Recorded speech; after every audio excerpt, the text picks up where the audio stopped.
Por mí, pero también por mi fracción parlamentaria, por supuesto que votaremos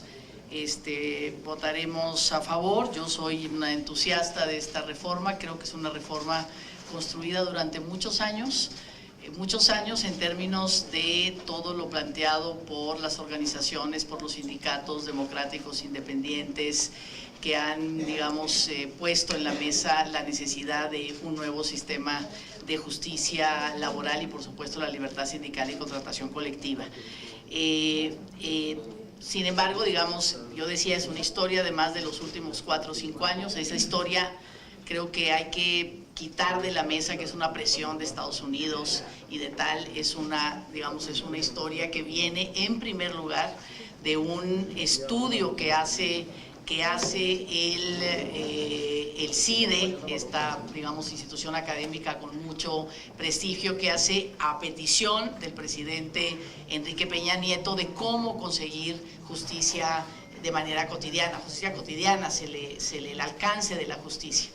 Estos foros, donde seguramente, digamos, muchos de nosotros participamos, no eran foros donde alguien se paraba, echaba una ponencia y hablábamos alrededor de esa ponencia. Eran personas, eran trabajadores, trabajadoras que hablaban de su caso, que hablaban de su historia, de por qué no habían conseguido justicia, y la pregunta era: ¿ustedes cómo resolverían esto de otra manera para que estos trabajadores tuvieran justicia? El documento que entrega el CIDE al gobierno federal es el documento donde plantea definitivamente el problema es no libertad sindical, no posibilidad realmente de un derecho a la negociación y contratación colectiva, y el tema de un nuevo sistema de justicia laboral. Ahí inicia este último, digamos, periodo de reformas, y efectivamente, tal y como lo dice el dictamen, es producto del trabajo de más de 2 años después de la reforma constitucional, de sindicatos, de abogados laboralistas, de, digamos, mucho diálogo entre distintos liderazgos y organizaciones sindicales, y creo que eso hay que reconocerlo. O sea, no es una propuesta que se le ocurre a un diputado, sino que realmente es una propuesta construida de manera colectiva. Por supuesto que en el transcurso de las negociaciones y de los acuerdos y de las discusiones en la Cámara de Diputados y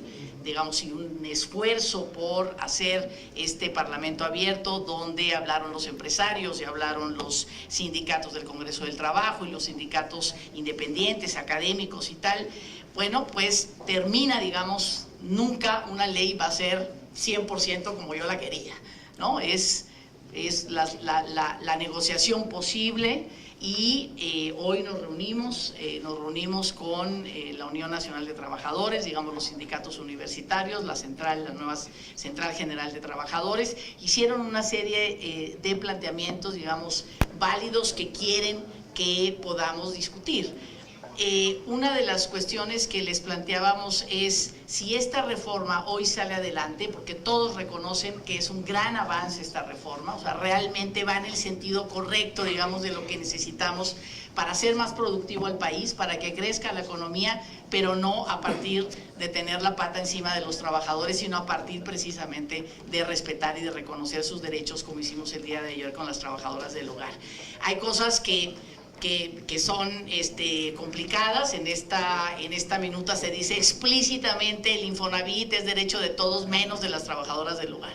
Pues no me gusta, y seguramente a nadie, ¿no? Y tendremos que reformar eso a partir de la reforma que hicimos ayer, es decir, votar en lo general por este avance no necesariamente implica que estás de acuerdo en la última letra. Entonces me parece, digamos, por lo menos quisiera decir que es una historia de lucha en este país, que no es una imposición que viene de ningún lado, pero finalmente, pues también los sindicatos de Canadá y Estados Unidos tienen el derecho de decir: oye, queremos más piso parejo, o sea, necesitamos que realmente, digamos, puedan los trabajadores mexicanos por lo menos tener un terreno de lucha, de pelea por sus derechos más equitativo, más adecuado, pues para situarnos en otra situación. Y eso se planteó efectivamente desde antes del 2013 en la construcción del Acuerdo Comercial Asia-Pacífico. Exactamente ahí se puso la misma condición a México: no puede seguir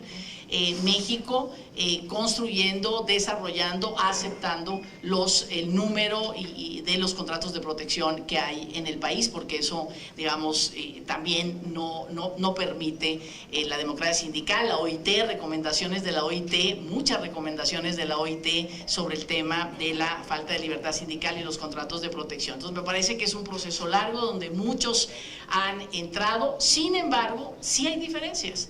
Sin embargo, sí hay, yo planteaba esta del Infonavit, ¿no? Leer ahí, todos tienen derecho al Infonavit, menos las trabajadoras del hogar, pues un poco así como que está pesado. Y efectivamente la pregunta del senador, o sea, nosotros aprobamos esta minuta, se publica y luego ahí va nuestra ley de trabajadoras del hogar que impacta sobre la misma, la van a votar en la Cámara. Bueno, pues ahí hay que hacer procesos legislativos para conciliar, digamos, este tipo de decisiones. Pero me parece, y yo creo que como comisión, como Senado, creo que lo podemos hacer cuando se vote en el Pleno, pero también como Comisión de Trabajo, digamos, ofrecer a los sectores, al sector empresarial, al sector de los sindicatos agrupados en la Unión Nacional de Trabajadores y todos estos sindicatos que vienen, digamos, desde el sindicalismo independiente, por supuesto a los grandes, digamos, sindicatos agrupados en el Congreso del Trabajo, que estamos abiertos a que las leyes no son de aquí para siempre, ¿no? Que tenemos que abrir, hay muchas cosas que quedan en la mesa. El outsourcing es una gran preocupación, todo el mundo lo ha puesto en la mesa, va a seguir siendo seguramente el siguiente tema que tenemos que legislar, que tenemos que cambiar, darle una vuelta a la tuerca de lo que ha implicado el outsourcing. Pero también hay diferentes visiones, ¿no? O nada, o todo, o lo regulamos, digamos, ¿qué podemos hacer sobre eso? Entonces, comprometernos a que en los próximos meses podemos trabajar arduamente qué queda en la mesa, qué cosas tenemos que seguir reformando, pues para tener, digamos, la mejor legislación laboral. Viene la reforma, seguramente.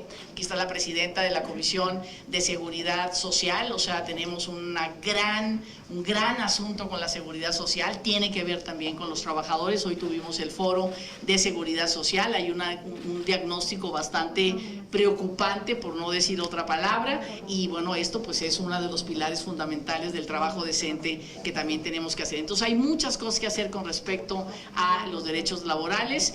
Miren, en la legislatura pasada, cuando nos entregaron la lista del número de reuniones que había tenido cada comisión, la Comisión del Trabajo, de las no sé cuántas comisiones eran, 60 o no sé cuántas comisiones era la que menos reuniones había tenido. La que menos reuniones, se reunió como en los 6 años, hagan de cuenta 14 veces o 7 veces, ¿no? Bueno, o sea, no sé por qué pasó eso, porque obligatoriamente es cada mes, pero finalmente así estaba. Y yo creo que nosotros en este momento nos tenemos que comprometer de otra manera a enfrentar todas estas propuestas y que echemos, digamos, por delante esta ley que avanza en este sentido correcto, y efectivamente vamos a trabajar sobre todas las reservas, sobre todos los puntos que nos están proponiendo y que todos son legítimos y que tenemos la obligación de discutirlos. Muchas gracias. Gracias, senadora Mercado.